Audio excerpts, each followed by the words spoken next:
สบายดีเนาะพี่น้องมื้อนี้น้องต่ายสิพามาเบิ่งวิธีการหาเงินอยู่ฝั่งลาวเนาะนี่พอขาเพิ่นใครเห็นอยู่ใส่อุดหนุนได้เด้อสบายดีขาดอยู่บ่ขาดอยู่มาแต่บ้านไหนนี่มาแต่เมืองคุกโอ้มาแต่เมืองโคกเนาะพี่น้องอ่ะ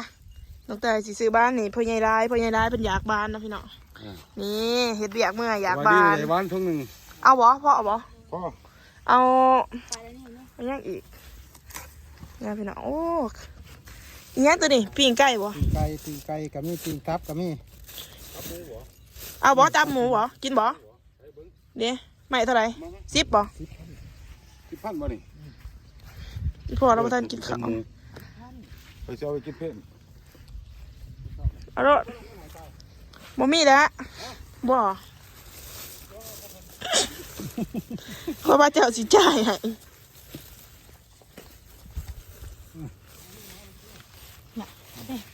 เอาปลาบ่เขาเลยมีอยู่เอาเฮ็ดไปแกงว่ะเฮ็ดทุ่งหนึ่งเฮ้บ้านมันขาดก็บ่ได้ได้หันเรื่องมากนี่เนาะพอดีเท่าไรของข่อยพอดี50บ่ของอีพอ20แล้วก็นี่50เนาะนี่เนาะคนนี้10 ท่อนอันนี้กันไรบ่ทอดให้มันดอกเอาซื้อขนมกินได้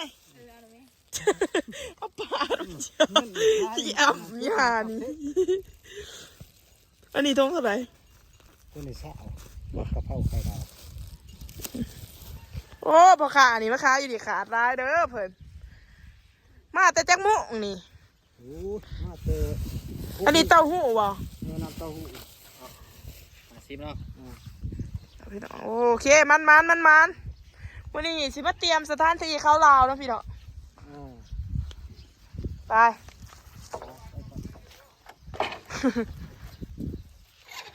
พี่น้องไพ่อยากอันนี้อาชีพนี่บ่ได้เสียไพ่ซีเลยบ่ได้เสียยังมีแต่ว่าไพ่รู้แล้วก็เฮ็ดโดดนี่อาชีพสุจริตตัวพี่น้องเนาะวันนี้น้องตายสิเฮ็ดสถานที่เข้าลาวเนาะมื้อนี้สาวอับเนาะพี่น้องเพิ่นมาแต่ปากซองเนาะเพิ่นได้เงินก็ได้ให้เพิ่นเลี้ยงซะเพิ่นบ่เลี้ยงหรอกยัดเยียดนะพี่น้องนี่สาวอับโอ้มาตะโดงก็งามขึ้นกว่าเก่าเนาะเอาสบายดีเด้อติสบายดีโอ้ไปจะได้ไปลงไรเงินได้ป่ะจ๊ะเวลาไอ้ชักเบิร์ดนี่นะพี่น้องเนี่ยเขาจะมาเตรียมสถานที่เข้าลาวเนาะเข้าลาวกับบ่มีคู่พี่น้องเอ้ยน้องอ้ำมีแล้วบ่คู่เข้าลาวโอ้นี่นะพี่น้องเข้าลาวกับโมเดี๋ยวสิท่อน้องแก้วมาอีกเข้าลาว30 คนนี่แหละมันบ่มีผู้บ่าวได้พี่น้องเข้าลาวกับลูกมีลูกแล้วบ่นี่มีลูกบ่มีปัวบ่นี่นะพี่น้องเราสิเข้าลาวสิได้บ่มีคู่กับบ่เป็นยังพี่น้องว่าจะมีเงินซื้อเบียร์กินนี่สุดยอดนะเนาะโอเคเดี๋ยววันนี้เราจะมาเฮ็ดสถานที่เขาลาวนี่เนาะพี่น้องได้จากเฮ็ดบอลเขาลาวแล้วแต่ว่าเลาะขี่รถเลาะเนาะขี่รถเลาะอันนี้เป็นเขตบ้านน้ำแทงนะพี่น้องบ้านน้ำแทง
ใครดูเกิดท่าทำด้วยครับ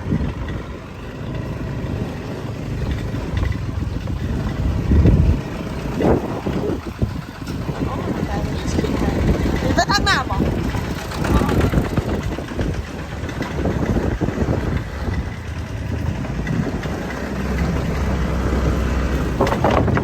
โอ้อันนี้น้ำใสขนาดเลยมาเถอะ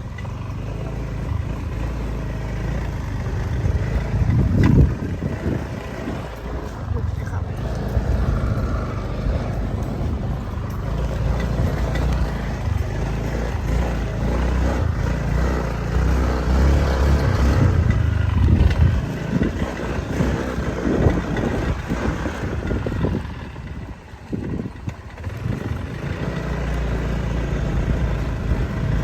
โอ้มาเข้าไปก่อนดีกว่า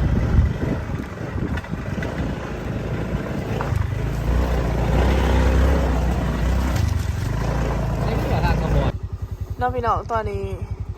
ไปบัวไหลสามพี่น้องเลยกล้องใหม่หล่นตำอันนั้นตันทางเนาะน้องตายคิดว่าสิ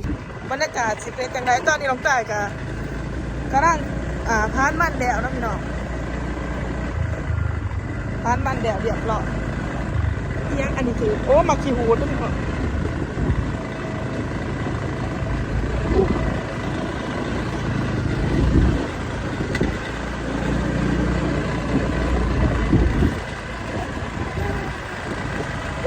บรรยากาศดีดีพี่น้องเลยน้ำก็น้ำ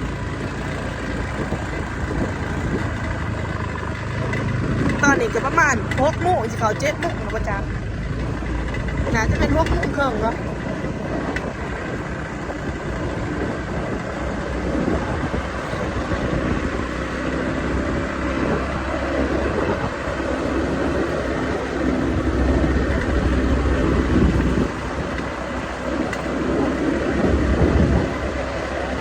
บรรยากาศดีขนาดนี้เนาะพี่น้องหลังจากขี่รถขึ้นมาน้องตายขึ้นมาปั่นมันเนาะอยู่ให้นี่พี่น้องอันนี้ก็เป็นมันที่พันแล้วเนาะมันเอียงเกาะเขาเอิญมันต้นภาษาไทยเพิ่นสิว่ามันต้นเนาะอยู่นี่ก็มันต้นคือกันนะพี่น้องเลย